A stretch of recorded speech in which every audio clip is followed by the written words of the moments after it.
గత 5 ఏళ్లుగా మన రాష్ట్ర బడ్జెట్లను సమర్పించే అవకాశం నాకు దక్కిన అపూర్వ గౌరవంగా భావిస్తున్నాను. ముఖ్యంగా గౌరవ ముఖ్యమంత్రి గారికి అధ్యక్ష, అదేవిధంగా మీకు, ఈ హౌస్కు, మరి ఈ 5 సంవత్సరాలు సహకరించిన ఫైనాన్స్ డిపార్ట్మెంట్ ఆఫీసర్లు, స్టాఫ్ అందరికీ కూడా నా ధన్యవాదాలు తెలియజేసుకుంటా ఉన్నాను. ప్రజలకు సేవ చేస్తున్నప్పుడు మేము పొందుతున్న సంతోషకరమైన అనుభూతిని మహాత్మా గాంధీ గారి ఈ క్రింద మాటల ద్వారా తెలియజేస్తున్నాను. మిమ్మల్ని మీరు తెలుసుకోవడానికి గల ఉత్తమ మార్గము ఇతరుల సేవలో మిమ్మల్ని మీరు కోల్పోవడం. ఐ రిపీట్ అధ్యక్ష, మిమ్మల్ని మీరు తెలుసుకోవడానికి గల ఉత్తమ మార్గము ఇతరుల సేవలో మిమ్మల్ని మీరు కోల్పోవడం. 5 ఏళ్ల క్రితం నా మొదటి బడ్జెట్ పెడుతున్నప్పుడు మన గౌరవ ముఖ్యమంత్రి శ్రీ వైఎస్ జగన్మోహన్ రెడ్డి గారు మా మేనిఫెస్టోను పవిత్ర గ్రంథంగా భావించారని చెప్పాను. ఇది మన గౌరవ ముఖ్యమంత్రి గారు తన 3648 కిలోమీటర్ల పాదయాత్ర సమయంలో సమాజంలోని అన్ని వర్గాల నుండి, ముఖ్యంగా పేద, బడుగు మరియు బలహీన వర్గాలకు చెందిన ప్రజలను కలుసుకున్న సందర్భంలో గమనించిన అంశాల యొక్క ఫలితం. మా మేనిఫెస్టోలోని హామీలన్నింటినీ రాజకీయాలకు అతీతంగా ప్రజలందరికీ 100% అందించడంలో గౌరవ ముఖ్యమంత్రి గారి పట్టుదల మమ్మల్ని ఉత్తేజపరిచింది. సమాజంలో ఎవరినీ వదిలివేయకుండా అత్యంత బలహీనమైన వారికి ప్రాధాన్యతను ఇచ్చుటలో స్వర్గీయ డాక్టర్ వైఎస్ రాజశేఖర రెడ్డి గారి నిబద్ధత మా పాలనను ప్రతిబింబిస్తుంది.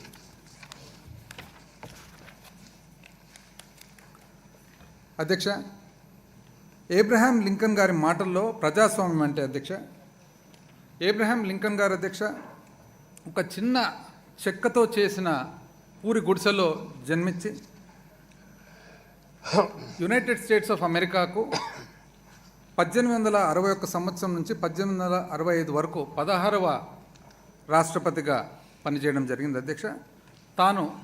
తానే ఎడ్యుకేట్ చేసుకొని, చదువుకొని ఒక లాయర్గా, ఒక పార్టీ లీడర్గా, అదేవిధంగా ఒక శాసనసభ్యునిగా తాను ఎదిగాడు అధ్యక్ష. చాలా ఇబ్బందికరమైన పరిస్థితి అధ్యక్ష.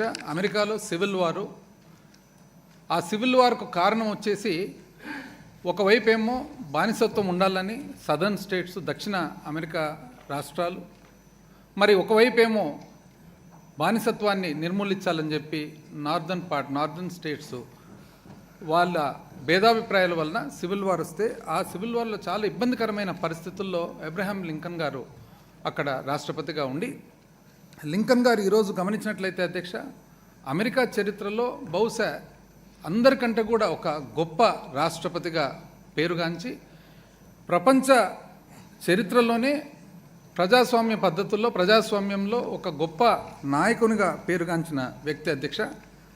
తాను అధ్యక్ష గెటిస్బర్గ్ అడ్రస్ అని చెప్పి ఒక గొప్ప స్పీచ్ ఇవ్వడం జరిగింది అధ్యక్ష. ఇది నవంబర్ 19, 1863లో గెటిస్బర్గ్ అనే ఊరు అధ్యక్ష, పెన్సిల్వేనియా అనే స్టేట్లో గెటిస్బర్గ్ అనే ఊరిలో తాను ఈ స్పీచ్ ఇస్తాడు అధ్యక్ష. గెటిస్బర్గ్ ఆ సివిల్ వార్లో ఏదైతే ఉందో అతి గొప్ప యుద్ధంగా ఉండి ఎంతోమంది చనిపోతారు అధ్యక్ష. చనిపోయినప్పుడు యూనియన్ తరఫున, అంటే అమెరికాలో ఉండే నార్దర్న్ స్టేట్స్ తరఫున ఎవరైతే చనిపోయిన వాళ్ళు ఉన్నారో వాళ్ళకి నివాళులు అర్పించేదానికి ఆ స్పీచ్ ఇస్తే, ఆ స్పీచ్లో అంటాడు అధ్యక్ష, urge the nation to ensure that these dead shall not have died in vain, that this nation under God shall have a new birth of freedom, and the government of the people, by the people, for the people shall not perish from the earth.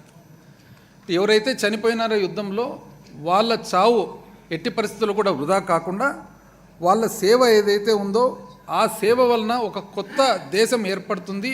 ఆ ఏర్పడిన దేశం వచ్చేసి by the people, of the people and for the people, ఈ ప్రపంచంలో శాశ్వతంగా ఉంటుందని చెప్పి చెప్తాడు అధ్యక్ష. ఈరోజు గెటిస్బర్గ్ అడ్రస్ అనేది ప్రపంచ చరిత్రలోనే ఒక రాజకీయ నాయకుడు ఇచ్చిన స్పీచ్లలో అతి గొప్ప స్పీచ్గా భావిస్తారు అధ్యక్ష. నేను ఎందుకు ఇంత డీటెయిల్గా చెప్తా ఉన్నానంటే అధ్యక్ష, ఇక్కడ కొటేషన్స్ కానీ, సందర్భాలు కానీ, మాట్లాడిన వారు కానీ, ఇవన్నిటికి కూడా మన ప్రభుత్వానికి కానీ, మన పాలన కానీ, మన గౌరవ ముఖ్యమంత్రి గారి ఆలోచనకు, ఆశయాలకు అనుగుణంగా ఉన్నాయి. కాబట్టి ఇవన్నీ కూడా నేను ఇంత డీటెయిల్గా చెప్తా ఉన్నాను అధ్యక్ష. ఎందుకంటే సభకు కానీ, సభ ద్వారా రాష్ట్ర ప్రజలందరికీ కూడా ప్రతి ఒక్క పాలసీ ఏదైతే ఉందో ఆ పాలసీ అంతా కూడా దాని ఆరిజిన్ ఎక్కడి నుంచి మనము ఎక్కడి నుంచి మనం ఆలోచన కలిగింది, అది ఎండ్ అయ్యేది కూడా ఎక్కడ అని చెప్పేసి తెలుసుకోవాలనే ఉద్దేశంతో ఇవన్నీ చెప్తున్నాను అధ్యక్ష. కాబట్టి అబ్రహాం లింకన్ గారి మాటల అధ్యక్ష, ప్రజాస్వామ్యం అంటే ప్రజల వలన, ప్రజల చేత, ప్రజల కొరకు. మన దేశ ప్రజాస్వామ్యంలో ఈ సూక్తి పొందుపరచబడింది. సమానత్వము, స్వేచ్ఛ, సోదరభావము ప్రజాస్వామ్యానికి మరియు న్యాయానికి మూల స్తంభాలుగా భావించిన మన భారత రాజ్యాంగ పితామహుడు డాక్టర్ బిఆర్ అంబేద్కర్ గారికి భారత ప్రజాస్వామ్యం చాలా రుణపడి ఉంది. మన రాజ్యాంగ నిర్మాత మరియు దార్శనికునైన వీరికి నివాళులు అర్పిస్తూ మా ప్రభుత్వం విజయవాడలోని స్వరాజ్ మైదానంలో ప్రపంచంలోనే అత్యంత ఎత్తైన 125 అడుగుల డాక్టర్ అంబేద్కర్ విగ్రహము, స్టాచ్యూ ఆఫ్ సోషల్ జస్టిస్ను ఏర్పాటు చేసింది. ఆయన ఆశయాలు మా ప్రభుత్వానికి మార్గదర్శకంగా నిలుస్తున్నాయి అధ్యక్ష. ఐ రిపీట్ అధ్యక్ష, ప్రపంచంలోనే అధ్యక్ష అత్యంత ఎత్తైన 125 అడుగుల డాక్టర్ అంబేద్కర్ విగ్రహం అధ్యక్ష, స్టాచ్యూ ఆఫ్ సోషల్ జస్టిస్. మా ప్రభుత్వము ఈ ఇద్దరి దార్శనికుల ఆలోచనలను కార్యరూపంలోకి తీసుకువచ్చింది. మా ప్రభుత్వం ప్రజల చేత, ప్రజల కోసం పనిచేసే ప్రజాప్రభుత్వం అని నిరూపించింది. అసమానతలను రూపమాపడం, వెనుకబడిన వర్గాల వారికి రక్షణ మరియు సాధికారతను ఇవ్వడం, నాణ్యమైన విద్య, పోషణ, ఆరోగ్య సంరక్షణ, జీవనోపాధి కల్పించే కార్యక్రమాలు చేపట్టడానికి ఆర్థిక సహాయం చేయడం లాంటివి మా ప్రభుత్వ నైతిక బాధ్యతగా భావిస్తుంది.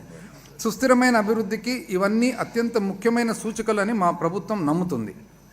మన గౌరవ ముఖ్యమంత్రి గారి నాయకత్వం, సేవా స్ఫూర్తి మరియు మార్గదర్శకత్వంలో మా ప్రభుత్వం అడుగడుగునా ప్రేరణ పొంది వాగ్దానాల అమలులో మరియు ప్రజల ఆకాంక్షలను నెరవేర్చడంలో సఫలీకృతమైంది.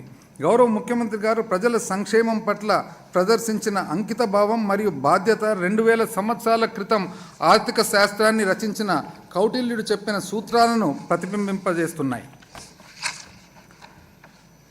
కౌటిల్యుడు అధ్యక్ష అందరికీ తెలుసు. కౌటిల్యుడు, విష్ణుగుప్త, మరి ఈరోజు మనం చాణక్య అని అంటూ ఉంటాము, అర్థశాస్త్ర రచయిత, ఒక గొప్ప విద్యావేత్త, రచయిత.